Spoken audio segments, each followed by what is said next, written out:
Menga sabr tilamang ona. Sabrning ham nihoyasi bor. Qizingizning yuragi to'la ayanchli bir hikoyasi bor.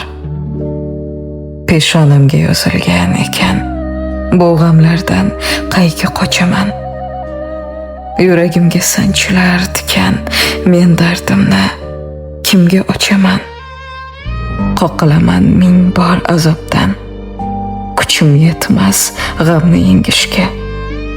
Osmonlarda ucha olmay baxtdan qiynalaman qanot qoqishga. Qayga boray ayting onajon, yo'llarim tosh, yo'llarim chaqir. Nega meni buncha qiynaydi peshonamga yozilgan taqdir? Menga sabr tilamang ona, sabrning ham nihoyasi bor.